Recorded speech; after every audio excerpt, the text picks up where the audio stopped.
Tahola, everybody. We are Black AF. Welcome to our podcast. We are speaking about unfiltered, unhinged, bold conversation, just as the name suggests. We are Black AF. And today's conversation is going to be about something that's been on our minds for quite some time. We're talking about AI. You know, when you look at those videos and you're thinking, is this video AI? Those are the conversations we're going to talk about, particularly in why AI is going to affect us as creators, as innovators in today's day and age. Sure. So today I'm welcomed by our special guests, Sthando, esteemed strategist, digital lead at MedBlack, and Sivu, thank you, from MedBlack, group head, ever insightful.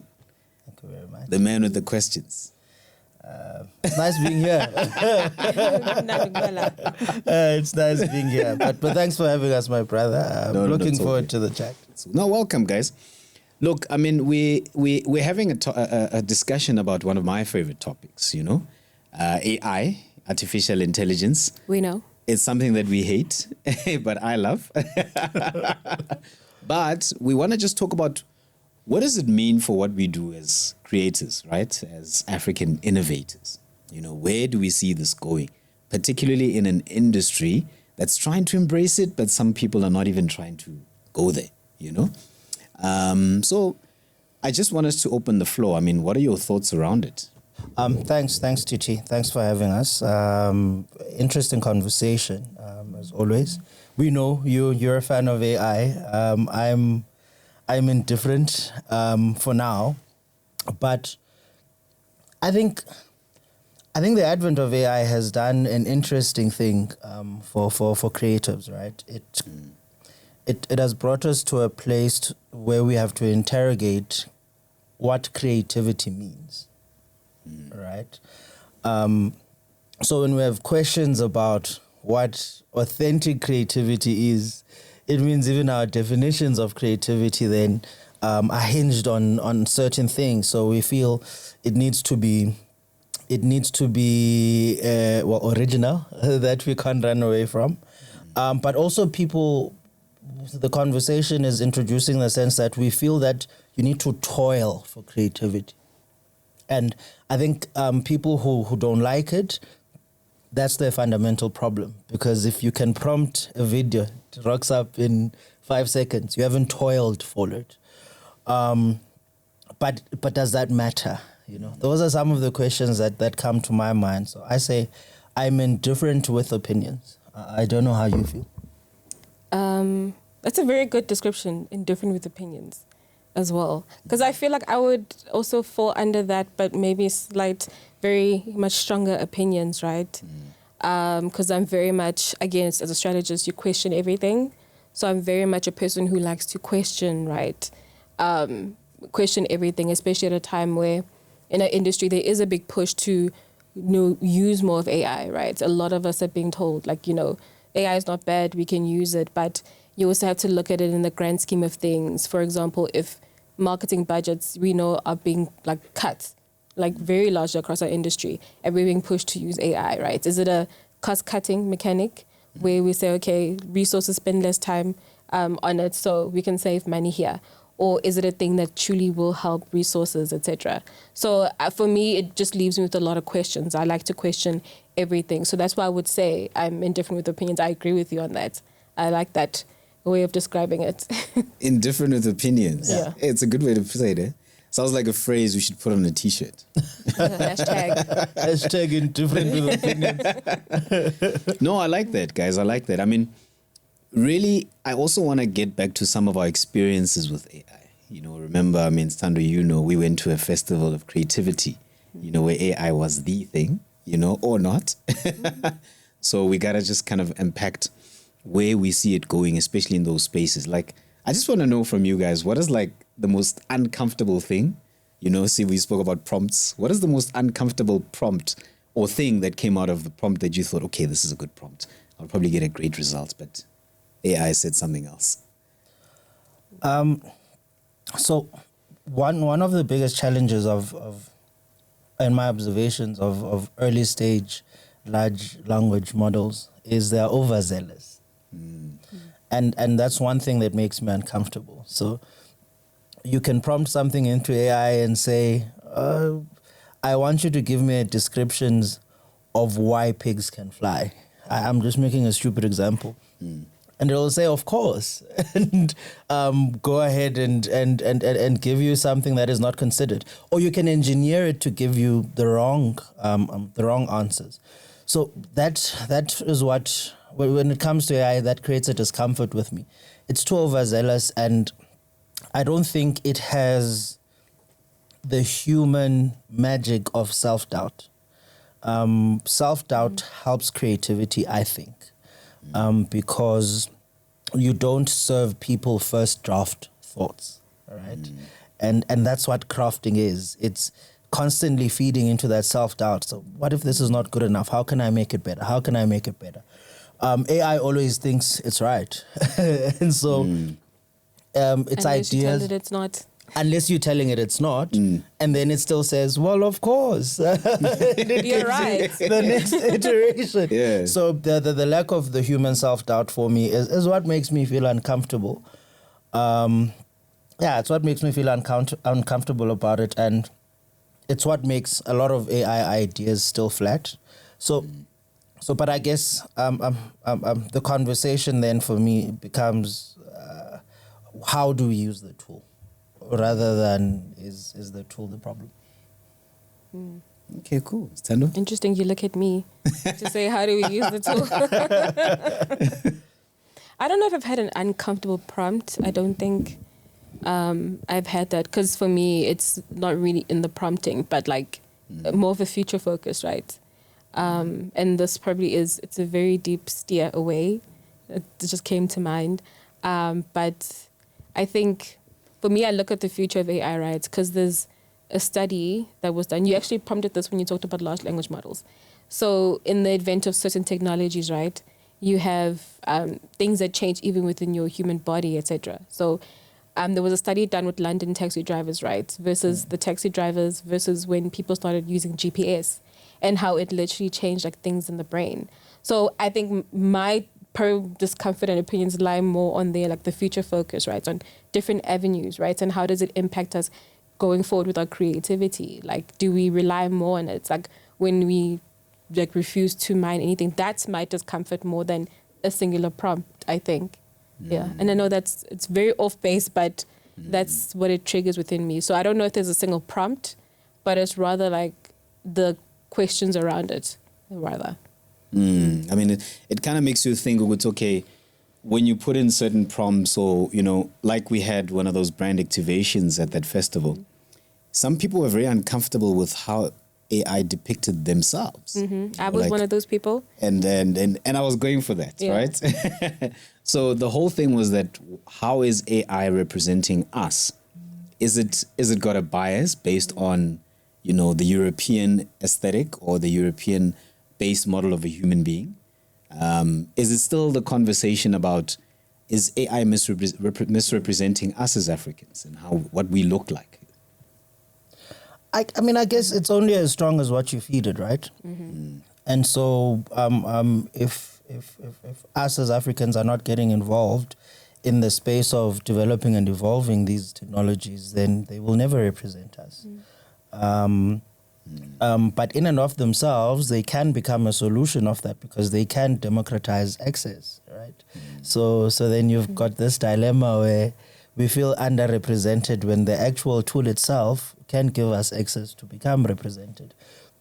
So we've got a general problem we have with a lot of these AI platforms, where if I want to go prompt I want to see a Xhosa man that comes from some villages in the Eastern Cape, I won't see the Xhosa man I'm used to, right? But that's because of the imagery that exists out there. Remember, the thing pulls its information from resources that are out there. How many of our fellow photographers who are black have gone into their villages and taken images of what the people they know look like? And so that info those images would live in an internet somewhere.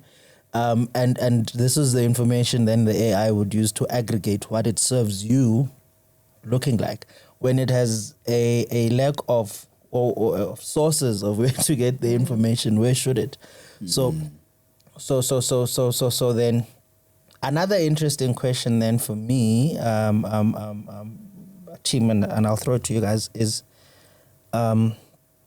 sure, this thing is not representing us, but again, how do we use it to then democratize creativity and access and creation for ourselves, right? We know we don't have access to big budgets, unlike other markets. So no one affords to spend 3 million to shoot a TVC anymore. How can the tool help us do that so that we become competitive creatively? But also, how does it help us outside commerce, just as creators?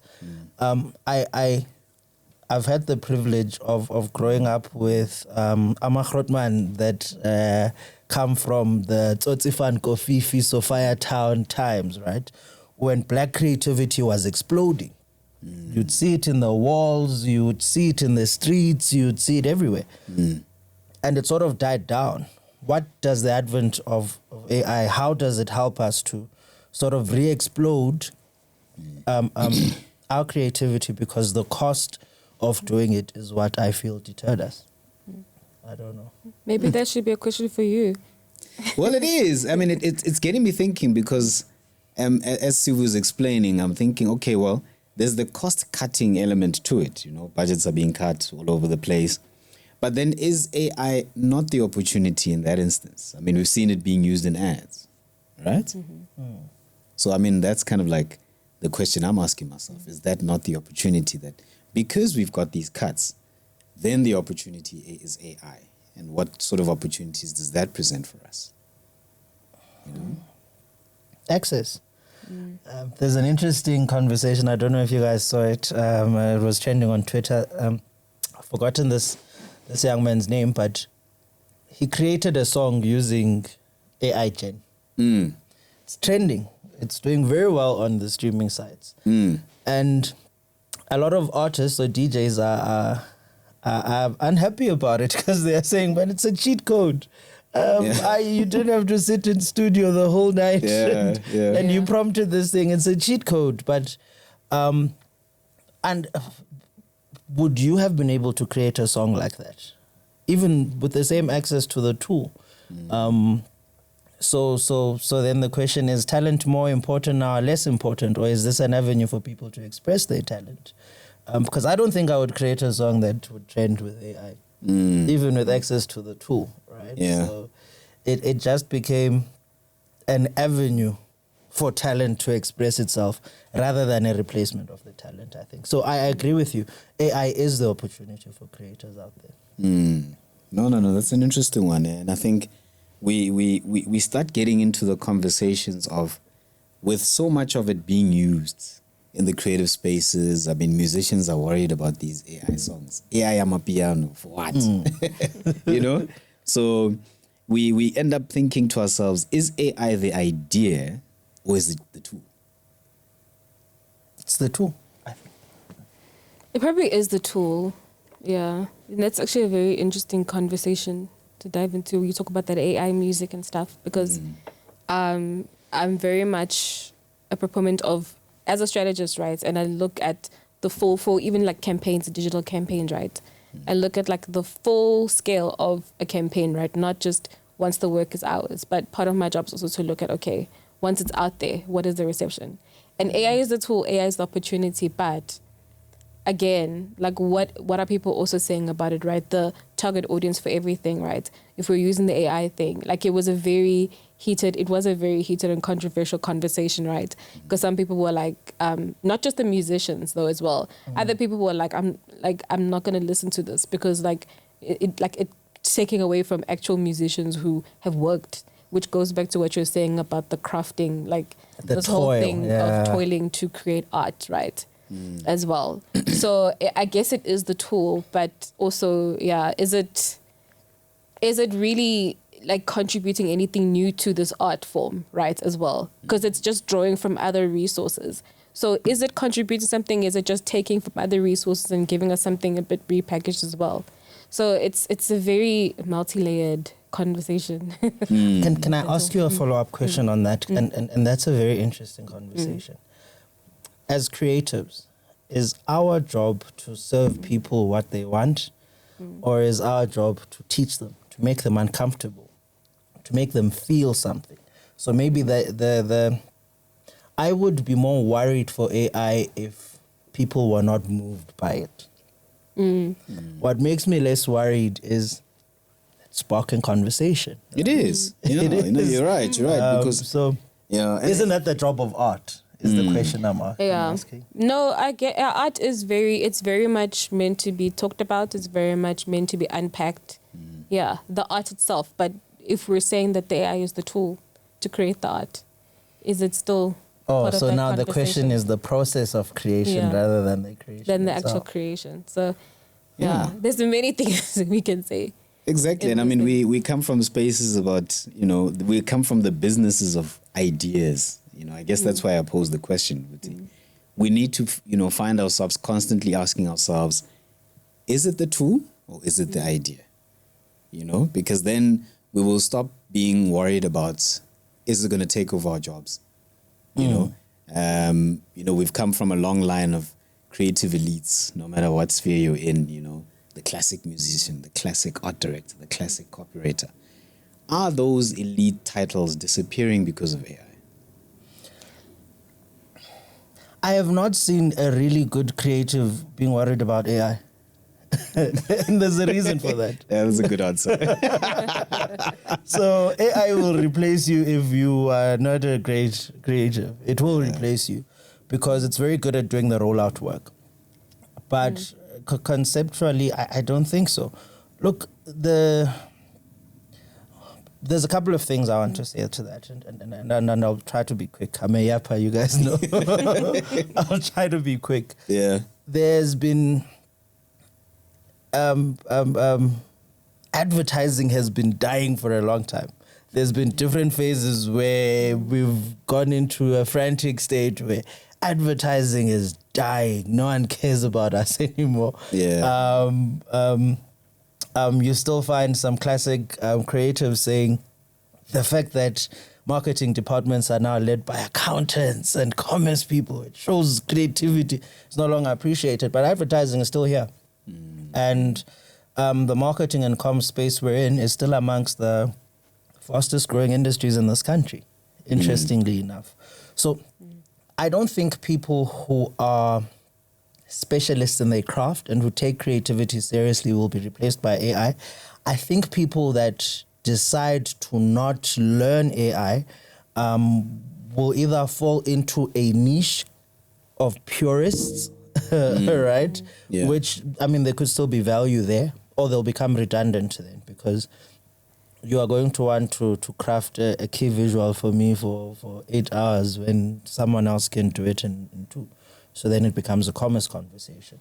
But no, I don't think it's Armageddon and life is coming to an end. Yeah. I don't think so. I definitely agree. I don't think that, I guess it is a thing, right? Every generation will tell the next generation, will think the next generation is either lazy or things, so that whole conversation. So like every sort of advertising giant in their generation will be like, advertising is dead. And so it goes on and on and on. Within this industry. So I don't think it's dead. I guess, again, it goes to what the actual future looks like. Are we pivoting for the future? Or also, is it a trend for now that this is what we're following now? Because I guess, again, trends change. So I guess, it's just something that I think needs to be studied more and something that we just really need to see, like, what happens. Like, a year from now, it could look different in the advertising industry. 2 years from now, 5 years from now. So, it's definitely something that probably is still ongoing, but I don't think advertising is like dying because of it. I don't think so. No, and I agree with you, Sthando, because often we see what's happening in the world today, and we look at what AI is doing, like what you said about the AI Amapiano song. It's so cool. I like it, by the way. But I mean, people hate it, I don't Some think people are indifferent. People hate the actual song, or they just doing hate the it. numbers on the streams, bro. It is. Yeah. People don't hate and, it. And I think it's quite an interesting conversation because is music going to take over? Is AI going to take over music in that sense? It's going to take over film. Is it going to take over? But the possibilities are endless. I mean, when the internet became a thing, it was scary, you know. I know there's one thing my grandfather, even my father actually used to say, that you guys have access to too much information. You're overly stimulated. Like you say, if you wanted to know something, you'd need to physically read through pages. Yeah. Or it's become too accessible. Yeah, it's too accessible like it's too easy. now. Yeah. It's too easy. And I'm sure mathematicians were scared they would become redundant when calculators were introduced and people could do sums very quickly, but they're still here. So yeah, it might replace a lot of musicians. It might make a lot of them redundant, but do we care more? It's for me, it's a balance of opportunity versus pitfall, right? Because as much as you are a traditional producer, as much as it's a threat to your job, because it now opens up the market to more people who might not necessarily have your classical skill, but it also gives an opportunity to that young boy who's always wanted to make music, who's sitting in a back room and only has access to a laptop to prompt. So whether the balance between pitfall and opportunity, we don't know. We'll see, I think. And that's a very interesting one because, you know, we have to see it as that kind of opportunity, you know, instead of a barrier to the process. I guess that's why we're talking about, is it the idea or is it the tool? But the more we see it as a tool, then we start seeing these opportunities come up, right? I mean, Sthando, the other day we were speaking about Matyila, you know, the invention of Matyila as an AI artist. The AI influencer. You know? I mean, that's brilliant in itself. I mean, that's the other opportunity of it, you know? We started off seeing things like gorillas in the mix, and today it's something else. It's now Matyila. It's got a whole community. Beyond music, she's captured a whole audience, you know? And I think those are the opportunities we can start to embrace, especially in music. It's interesting. Awesome. I would say, right, if we had to pose a specific question, right, do you think the tool is the issue, or how people use the tool in terms of what could potentially have different issues that are popping up within the industry, right? Because if we talk about right now, it's a tool where it's cut the creative hours like by 6 hours, for example. So it's not the tool's fault, but it's now a question of management and, you know, the agency structure. And we know, like, marketing budgets, that's the one thing we are saying, marketing budgets don't look the same way. So what do we say to creatives now who probably are pushing back against it because of those reasons, right? Do you feel like, okay, this tool, it's cutting time, it's probably cost cutting and may be cutting out a lot of creatives there. What do we sort of say to them? Like, what do you think? As well as higher ups, right? Who now look at this as, you know, bottom line always matters as well for the money people. So yeah, I that's also a very pointed conversation when we speak to AI as well. Humans will always relate to humans more than they relate to computers, I think. And I genuinely, so AI is good at feigning or faking human emotion, but it's still missing that thing, right? So for me, and that's a very important discussion. How are we using the tool? Are we being ethical about it? If I've hired you as a copywriter and I give you a brief, I've hired you, I haven't employed the tool. I expect you to do some level of creative work. If you just throw my brief in AI and serve it to me, that's an unethical way of using the tool, right? Because we're now not servicing the client. AI is. So that's the first thing. But also, as then the other side, the commercial side of things, I don't think we're at a place yet where the thing can replace departments. I think it will threaten a lot of jobs, and it is. I mean, it's a reality. We've seen it. It is threatening a lot of jobs. But how do we shift our mindset from fear-mongering to maybe repositioning or repurposing ourselves as creatives? It goes back to how we skill ourselves. You might have felt like the internet is a fad in 1995, but you had to learn about the internet because it was a reality at the time. Whether it will pass or not, we don't know the future, but you have to learn about it. The irresponsibility I think exists in commercial leaders or leaders of brands and corporates who now only see rand size and say, no, you can fire those people, AI will do it, without giving the thing time to fully evolve into what it will be. But the other irresponsibility is from creatives who are saying, I don't want to touch AI. Because then there's a tool that is in the market and it means your skill set is not updated. So therefore you will become redundant and we will get rid of you because we can't afford a creative that works on a KV for 8 hours anymore. Yeah, true. Very true. And I think because of the changes in the industry happening, we're starting to see AI becoming the norm, right? Much like the internet, it was feared back then, now it's the thing. You can't live without it, right? So AI will probably become that normalized within our industries as creatives. And I think to your point, Sthando, we're going to start seeing a wave of emerging careers within creative using AI. And I think that's the embrace that we're talking about, right? We've got AI gen creative directors, something that didn't exist 2 years ago. It wasn't there. You're an AI gen creative director. The few that I've seen and met are a combination of a copywriter, art director, and a creative director in one. It's a very odd thing. Yeah. So there's new careers that are coming out of it, but again we need to be wary, and this is why I say I'm indifferent with opinions. Right? We can't just dive head first. AI needs to be regulated, and we need to move away from the owners of the artificial intelligence industry and the big players in the industry regulating themselves. It's a big risk. It's a bigger risk than just our jobs, right? It becomes a survivalist thing for humanity because today I can create a video of you Thato doing some unsavory things using AI.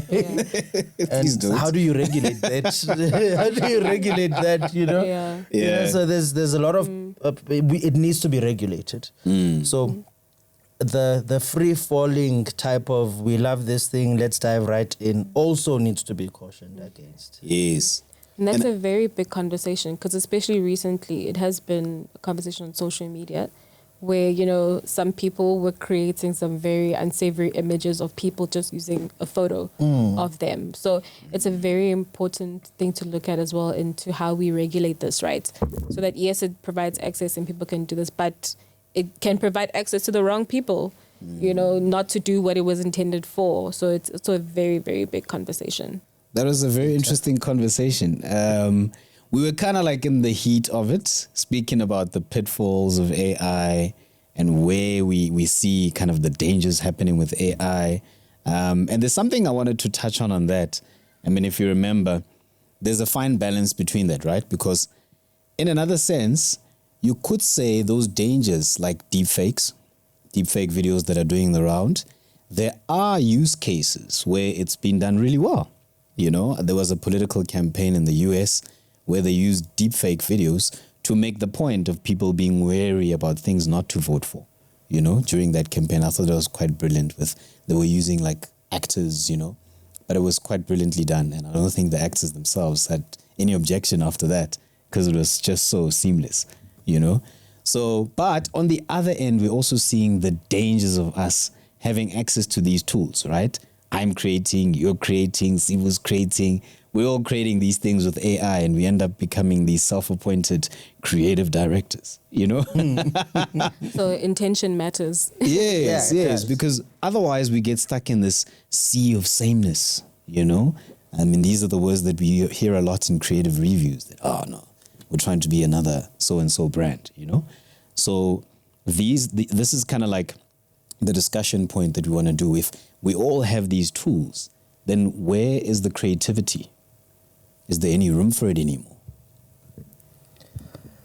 I mean, there's so you guys know I'm a copywriter before anything else. I write. So if you ask me to write something, even with the assistance of AI, and you are someone who's never written, the output will be different. The quality of the output will be different. So, because when you know the thing you are doing, you are able to creative direct AI as well. It becomes an agent or a tool, as we've been saying. Where the sea of sameness comes, I believe, is in the laziness of creatives. Where if you take the same brief and throw it to your AI platform and you throw it in there, the thing it will give you will be more or less the same thing because it's pulling from the same resource. Yeah, it's about what you feed it, right? It's about what you feed it. It's the laziness of creatives. And I guess the argument is, are creatives becoming lazy because AI is now an option? And that's why then it goes back to what Sthando was saying. How are we regulating and managing this thing? It can't just be dependent on whether people are good people or not. That has never been a reliable way to govern things. Yeah. You need to put structure and ways to affirm it. And it's a reality. We're seeing the same thing out in the market, both from a marketing perspective and just around general creativity. There is a sea of sameness, and it's because of the laziness of creatives. But the good thing is, art and creativity still needs to speak to people. So we might see a spark in a lot of creators who don't know how to use the tool. They will filter themselves out through that laziness, and the real creatives will remain, I think, still at the end of it. It's very true. Very true. And I mean, are we going to be seeing a wave of these real creatives becoming exponentially powerful? You know, that's what should happen naturally. If you know, we always feel like we're amazing at things until we have the opportunity to do them. If you've always felt you're an amazing creative and there's so much you can do, but it's just the opportunity cost is too high for you. You don't have the access into the spaces that can turn these things you think you can do into reality. AI says, sure, do it. Do it. And if you can't do it, it's more a reflection of your creativity than it is anything else. So I think we should, and I think we should be open to seeing a wave of everyone dabbling in trying to do this thing, and then the natural selection of things will happen, and the ones who really have the mettle to do it will remain. I hope. You know what I'd love to see in the vein of this conversation? Imagine pitching to a client and you pitch them 2 ideas. Like one is purely by AI and one is just pure craft and creativity. Yeah. I just love to see the reception around that. Like a client who's just coming in just to see It's cold, these 2. yeah. That would be badass. I would love to see. I mean, that's actually a really great experiment, right? Will they notice the difference? I would love to see that. I think let's do it. I think let's call some of our existing clients and say, hey, we want to upsell you something. Yeah. One we created, one was with the help of Don't this even thing. give them How do you- context. Just right? Yeah, feed it don't to even them. tell Serve it to them. them. Yeah, just we feed have- it to we them have and then some ideas we for watch you. for the reaction. Ish, now we can't then give it to our existing clients because now they'll know. Now and they'll then know. They'll question every idea we give them to. We must randomly select someone. Yeah, no. Just The ethics it's of like it all. a blind taste test of marketing. Yeah, that's true. I think a lot of agencies are serving clients AI-generated work. I genuinely believe it happens. I think a lot of our creatives in our teams are pitching AI-generated things to us. Now, the ethical question I would always have with my leadership coach is, how should I react to that? Especially if the idea is good. It's easy to say, you have given me AI, this is nonsense, go rework it, I'm upset if the idea is flat. But when it's good, how do you react? That's a tricky one. You know? It is, It's a yeah. tricky one. Because what are we looking for here? Are we looking for great ideas, or are we looking for great ideas that are not assisted? I don't know what to call it. You know? And I think, look, in our space, it's a productivity thing. You know, what used to take hours and hours, we can do pitches more efficiently because now we're going to sell to clients more efficiently. But it's not to say the traditional models of ways of working are going to be completely replaced by AI, right? But I think, there is that room that we are championing a new way to do things. And we're just embracing that. In a measured way. In a measured way. Because I think even to this day, like, there are some things, right, that we really can't do with AI. AI is still very much relies on what you give it, right? It can't give you like a lot of cultural context, right? It doesn't have cultural context, right? Yeah, you're right. You can have context based on sources you've read on the internet, right? You can feed these models on thousands and thousands of pages and data, but it'll still never have that cultural context, right? So yeah, it still requires the creative to not be lazy. Yeah, it still requires you. Yeah. Yes. You. And it kind of begs the question, I mean, do we feel more creative since AI has come about or less creative?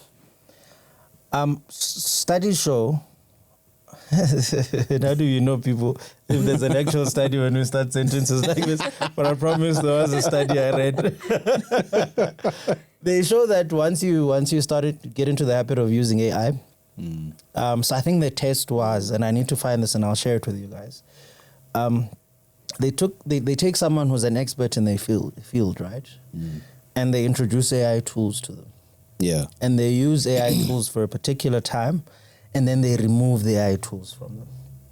They struggle to execute the way they were before. So I guess then it's a bigger, more human question around, generally as the human species, are we devolving? In the sense that we have now stopped evolving biologically, internally, in and of ourselves, but we have created these tools that allow us to do things and achieve things more efficiently. Is it a bad thing that we've done that?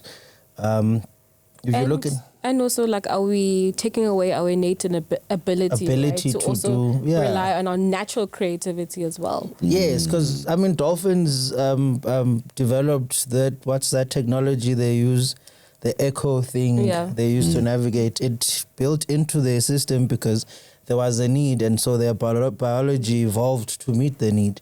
But our biology can't, because we are now creating the need externally. We didn't grow wings, we built airplanes. But is it a bad thing? Because the output is still flying, but existentially, what does it do for us? But just outside the bigger life conversation, professionally for us, what does it mean? What happens when one day ChatGPT crashes? Will clients stop getting work because we now and I think it did crash. When Cloudflare crashed, everything, and I saw people were going crazy. People were like, are struggling to do ChatGPT is down. People were really struggling to do the work that 2-3 years ago they were doing themselves. Yeah. Oh my goodness. So that's pretty interesting. I mean, it kind of begs the question that how do we see agencies in the next 5 years when if ChatGPT crashes in one day, everything stops functioning, Geez, I feel like you're interviewing. I'll let you go first. No. Geez, that is a tricky one. Because then what do you do, right? Do you hope that there are some people who are still purists? Do you hope people still function? But I think the thing about humans is, right, we're very adaptable. We have, habits will form. So I think we would probably adapt to going back to, okay, I need to go back to basics. How do I do this again, right? But it's a question of how long it takes, and can we still perform at the ability we could before AI? But to also go back and answer your previous question about do we still feel creative after using it as well? Yeah. I think it's different, right? I think for me, we've even had this training. The use we use in strategy is more research based, right? And again, I will agree that it does save a lot of time in researching, right? I don't have to go back and look at 1,000,001 resources. But again, for me, I don't use it for any creative means, right? So it's different for me versus a designer using AI as well. Do you fact check the data? Oh yes, definitely. Because very important one. It's been known to it has. So I'm very particular about fact checking everything as well. Going back and looking at other resources to see, okay, how many can actually back this up. So it's very much, again, not just trusting everything it says to you. Yes, very important one. Again, wary, but yeah, be wary, but yeah. Cautiously And I mean, it optimistic. even has that disclaimer, right? That, hey, sometimes this Sometimes I'll AI lie system to will you, make man. mistakes. Yeah. How would you feel if a creative or a strategist came to you and said, I will help you be very efficient, carry a lot of the load of the work for you, but sometimes I'll lie to you. And you kind of Yeah. have to figure out when I'm lying. When I'm like, Yeah. I like to be situation. Touch and go, right? Touch and go. But to Yeah. answer your question about what we think agencies will look like in the next 5 years, I think it depends on the type of agency you are. One of the things that I think AI will make redundant is how fractured our industry is. Where media agencies sit in one corner, creative agencies are in another corner. There's performance agencies in one corner. We've got your below the line experiential agencies, and we've just been fractured and fragmented to a point where sometimes it's a bit bizarre. I think one thing it will aggregate is that agencies will need to either amalgamate or a new breed of agencies that kind of shorten the process from awareness to conversion by merging all of these things together. Those types of agencies will come to be, I think. What it means for creative teams is we want AI gen creative directors because we can no longer, I don't think in 5 years, a lot of agencies will afford the traditional model of the twins, right? Copy, art, and having multiples of those. I think we will get to a point where we will need people who have an understanding of design and have an appreciation of words and have an understanding of marketing, and they will exist as themselves, and then maybe they will only fragment when it comes to the use cases of the AI generation itself. So you'll have people that are very good with generating film, others very good at generating script, but it I think if I would have a forewarning, at least from my little head, it would be we need to ensure that we are still affording those skills to people that have the innate talent, you know, to do those things. And I think, look, the beauty is that, I mean, you made an interesting point about the pairing of art and copy. I mean, I don't think that'll ever go away. You know, it's just with the new tools like AI, we just become better, you know? You write well, you design well. What is the need of a copywriter in that scenario? Or you design well, or you write well and you design well, whatever way you flip it. If today I decide to go learn all of the design tools, and so I can think of the concept, paint the picture, write the words, why do I need a partner? And if I have the tool to do that efficiently in a quick amount of time with a very high quality output, why do I need to partner with an AD? Yeah, no, that was a very interesting slant that we took. And I'm not going to start on a new topic, Sthando. Thank you for calling me to order there. I think, look, there's a very interesting line here we're drawing, art and copy, you know, the traditional models, you know, the agencies we all love taught us. But with these models, how will it take us forward? You know, do we think that creativity itself is changing, or is it simply being commoditized? It's what is creativity? How do you define it? How do you define it for you to say it's changing? Because it's taking what you feel, see, think, experience, and you find an outpost to express that into, at its fundamental basis, it's that. Whether you are painting pictures in a cave of the animals you see around you 5,000 years ago, or you are using water paint to if you are Picasso a couple of 100 years ago, or you are designing a painting digitally now as a multimedia designer a couple of years ago, but it's the fundamentals of it is the same. You take what you feel, experience, think, taste, and you express it in a form of art. And then the marketing industry took that expression and it gave it commercial attachment, and it said, here's a thing, here's a product. What do you feel, think, and experience of it? And what do you think other people feel, think, and experience? And take that and capture it in messaging that will convince other people that this is an experience they want to feel. And that's how creatives became an integral part of selling products, right?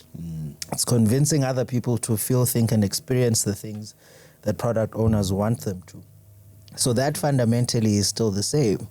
And what has changed is whether we're using a rock to paint in the wall of a cave, or we're using water paint, or we are now pressing buttons on a computer. That's what I think. No, I like that. So it's still just a tool. And I think that's the safest way we can, end on. Sthando? Yeah. And art will always be art, hey? Yes. No matter what it's done with. Art is art. No, that's true. That's true. Well, guys, we've got some time for some quick fire questions here. Hope you're ready. This is Go for it. Throw you off a bit. Let's do it. Well, it's still morning, so you guys are still in tune. Let's try it. Ne? So one word to describe AI and creativity. Democratic. Accessible. Interesting. Biggest misconception about AI? I would say, that it's, again, points we've made, is that it's, again, giving you something new, a new burst of creativity. It's unique, but it's probably not. It's probably working off of resources that's been trained on and stuff. So I think, that's what a few people I've seen think that AI would give them as well. New perspective, rather. Biggest misconception is that it's the end of the world. For me, that's the biggest. It's not. It's the beginning of new opportunities. That's something else. There will be other things. All right. One skill creatives must learn in 2026. This is an easy one. Do you want us to say AI? That's why you're saying it's an easy one.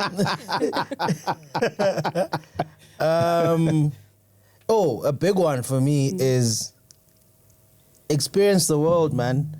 Like we're stuck in boardrooms and in these PowerPoint decks, and we're not experiencing the world anymore. And that's why our creativity, whether it's through AI or other means, sucks.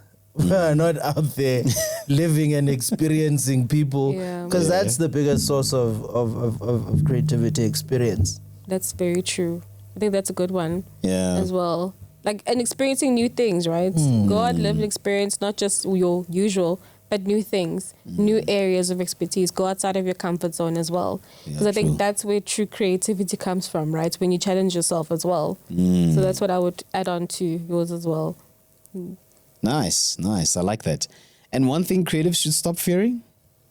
Are you going to say AI again? You know. Low-hanging fruit, guys.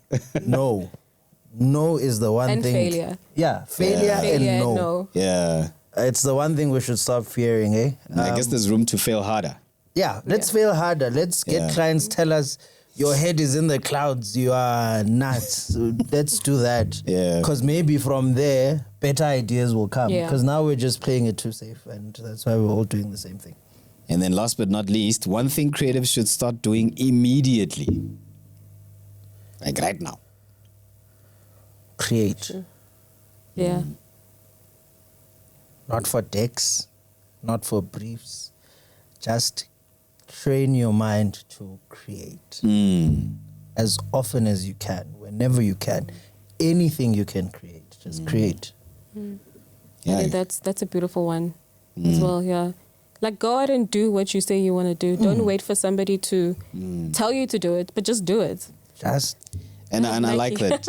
Let's not wait for the brief. Let's write the brief. Let's write the briefs. Be like Nike, just do it. Itara. Well, I mean, that's the end of our discussion, guys. This was great, man. Thank you for having us, my brother. Amazing. Thank you. We need to make sure this is written into timesheets, though. But thanks. It's been a cool one. Yeah. A little different from our last one. Yeah, pretty chilled as well, hey? Pretty. But one of my favorite topics. So yeah, thank you for giving me the space. Thanks, Mr. TT. Thank you, sir.